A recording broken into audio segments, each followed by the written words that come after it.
मुख्यमंत्री एकनाथजी शिंदे साहेब आणि आमदार प्रकाशदादा सुर्वे यांच्या वतीने अगदी न चुकता दरवर्षी आपण कोकणात जाणाऱ्या सर्व कोकणवासियांसाठी बस सेवा, मोफत बस सेवा उपलब्ध करून देत आहोत। त्याचबरोबर त्यांची नाश्त्याची सोय, गणपतीचा आरती संग्रहाचं पुस्तक असे सर्व सुविधा त्यांना त्या ठिकाणी उपलब्ध करून आपण आज आपण बघा की संपूर्ण कोकणामध्ये अगदी तळ कोकण मालवण पर्यंत बस सोडण्यात आलेल्या आहेत। बसेस आज सोडण्यात येणार आहेत। किती लोक आहेत? हजारो भाविक या ठिकाणी जमलेले आहेत। 4,500 लोक आज या ठिकाणी गावी जाण्यासाठी आले। काय सांगा, बस सोडण्यात आलं, बरं वाटलं। गोगर चालू आम्ही, बरं वाटलं। नाश्ता पाणी सर्व काय होतं, चहा पाणी बिस्किट सर्व भेटलं।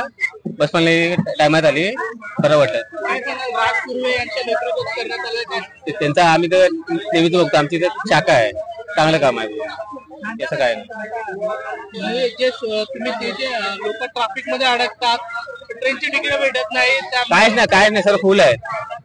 मग काय सांगाल आता आमदार प्रकाश सुर्वे यांच्या नेतृत्वात त्यांनी बस सोडला म्हणून आम्ही आता चालू गावी, आमच्याकडे होतो म्हणून। आणि आता कुठे चालले? मी गोगरला चालले। माझं नाव रेश्मा तावडे।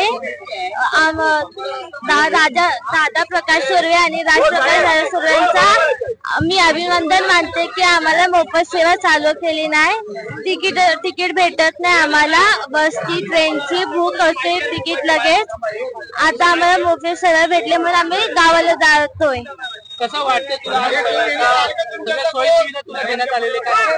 आम्हाला खूप चांगलं वाटतंय की मोफत सेवा चालू केली नाही बसची, त्यामुळे आम्ही लवकर गावाला जाऊ शकतो, मोफत जाऊ शकतो, बसून जाऊ शकतो, नीट उभ्याने जायला